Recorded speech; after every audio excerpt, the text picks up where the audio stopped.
Hello అందరికీ! అందరూ ఎలా ఉన్నారు? నేనైతే చాలా బాగున్నాను. ఫిషెస్ చూసారా ఎంత ఫ్రెష్‌గా ఉన్నాయో! ఇంత ఫ్రెష్ ఫిషెస్ చూసాక ఇక మనం ఆగుతామా?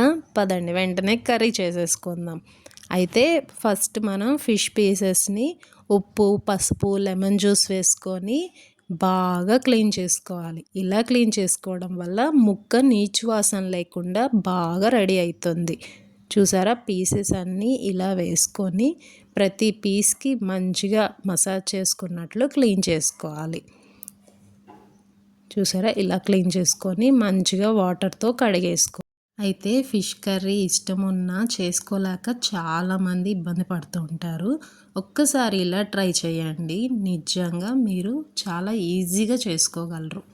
ఇప్పుడు క్లీన్ చేసుకున్న ఫిషెస్లో కొద్దిగా ఉప్పు, పసుపు, ఎండుమిర్చి పౌడర్ అంటే ఎర్రకారం వేసుకొని మంచిగా కలుపుకోవాలి. కొంచెం పీసెస్కి మసాజ్ చేసినట్లు మంచిగా కలిపేసుకొని ఇలా పెట్టేసుకోవాలి. దీన్ని ఒక హాఫ్ అన్ అవర్ మ్యారినేషన్ కోసం వదిలేద్దాం. అలా మ్యారినేట్ చేయడం వల్ల ఫిష్ పీసు చాలా సాఫ్ట్ అండ్ టెండర్గా రెడీ అవుతుంది. ఇంకా ఫిష్ పీసు చప్పబడదన్నమాట. ఈలోపు మనం మసాలా రెడీ చేసుకుందాం. మసాలా కోసం 3 మీడియం సైజ్ ఆనియన్స్ని ఇలా కొంచెం పెద్ద పీసెస్గా కట్ చేసుకోవాలి. ఒక పెద్ద ఎల్లిపాయ గడ్డ వేసుకోవాలి. నీట్గా పీల్ తీసుకొని వేసుకోవాలి. ఇప్పుడేమో 2 టేబుల్ స్పూన్ ధనియాలు, 1 టేబుల్ స్పూన్ జీలకర్ర వేసుకోవాలి. మీకు ఇష్టమైతే ఇందులో 1 ఇంచు అల్లం ముక్క కూడా వేసుకోవచ్చు. ఇలా వేసుకున్న తర్వాత వీటిని మంచిగా మిక్సీ చేసేసుకోవాలి. మెత్తగా అయిపోవాలి. చూసారా ఇలా. స్టవ్ పైన ప్యాన్ పెట్టేసి 100 ml ఆయిల్ వేసి అందులో ఈ పేస్ట్ని వేసుకొని పచ్చివాసన పోయే వరకు బాగా వేపుకోవాలి. మనకు పచ్చివాసన పోయిందని ఎలా తెలుస్తుందంటే ఇలా ఆయిల్ రిలీజ్ అవుతుందన్నమాట. ఈ స్టేజ్లో మనం ఒక స్పూను కర్రీ కారం వేసుకుంటున్నాను. ఇందులో ధనియా, జీలకర్ర, మెంతులు, తెల్లగడ్డ అన్నీ కలిపి మిక్స్ చేసి ఉంటారు. ఈ కర్రీ పౌడర్ వేసుకోవడం వల్ల మంచి ఫ్లేవర్ వస్తుంది. ఇప్పుడు మనం మ్యారినేట్ చేసుకున్న ఫిషెస్ని ఈవెన్గా స్ప్రెడ్ చేసుకోవాలి. ఇలా సర్దుకోవాలి నీట్గా, ఎందుకంటే ఫిష్ ముక్క చెదలవుతుంది కదా. వేసుకున్న తర్వాత ఒక్కసారి గరిటతో మసాలా మొత్తం ఫిషెస్కి పట్టేలాగా కలుపుకోవాలి. తర్వాత చింతపండు పులుసు పిండుకోవాలి. చింతపండు పులుసు పిండిన తర్వాత ఒకసారి కలుపుకొని దీనికి ఎంత వాటర్ పడుతుందో అంత వాటర్ వేసుకోవాలి. వాటర్ మరీ ఎక్కువ వేసేసుకోకూడదు. ఎగ్జాంపుల్ 1 kg ఫిషెస్కి ఒక 300 ml వాటర్ అయితే మంచిగా సరిపోతుంది. నేను 1.5 kg ఫిషెస్ చేస్తున్నాను. 300 ml కన్నా కొంచెం 350 ml వాటర్ వేసాను. ఇప్పుడు ఫిషెస్ ఉడుకుతూ ఉంటాయి. ఈలోపు మనం మసాలా పౌడర్ రెడీ చేసుకోవాలి. ఈ మసాలా పౌడర్ కోసం ఆవాలు, మెంతులు బాగా ఫ్రై చేసుకోవాలి. దూరగా ఫ్రై అవ్వాలి. ఫ్రై అయిన తర్వాత ఇలా రోల్లో వేసుకొని మంచిగా పౌడర్ దంచుకోవాలి. ఒకవేళ రోల్లో అలవాటు లేకుంటే మిక్సీలో అయినా వేసుకోవచ్చు. బట్ రోల్లో వేయడం వల్ల ఫ్లేవర్ బాగుంటుంది.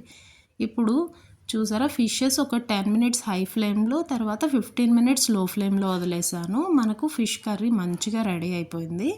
ఇప్పుడు దంచుకున్న మసాలా పౌడర్ ఇందులో వేసుకొని ఒకసారి మళ్ళీ కలుపుకొని ఒక 2 మినిట్స్ అయిపోయిన తర్వాత మనం సన్నగా కట్ చేసుకున్న కొత్తిమీర వేసేసుకోవాలి. కొత్తిమీర వేసి లిడ్ క్లోజ్ చేసి ఒక 5 మినిట్స్ స్టవ్ ఆఫ్ చేసి వదిలేసాను. చూసారా కర్రీ ఎలా రెడీ అయిందో. ఈ ఫిష్ కర్రీ వేడివేడిగా కన్నా కూడా చల్లబడిన తర్వాత ఆఫ్టర్నూన్ చేస్తే నైట్కి, మార్నింగ్ చేస్తే ఆఫ్టర్నూన్కి భలే టేస్ట్ ఉంటుంది. మనకు సిటీస్లో కానీ ఎక్కడైనా సరే బిర్యానీస్ ఈజీగా దొరుకుతాయి, కానీ ఈ ఫిష్ కర్రీస్ మాత్రం చాలా తక్కువ కదా. దొరికినా కూడా అస్సలు టేస్ట్ ఉండవు. ఒక్కసారి ఇలా ట్రై చేశారంటే చాలా అంటే చాలా యమ్మీగా ఉంటుంది. చాలా ఈజీగా కూడా అయిపోతుంది. చాలామందికి ఫిష్ కర్రీ అంటే చాలా ఇష్టం, బట్ చేసుకోలేక స్కిప్ చేసేస్తూ ఉంటారు.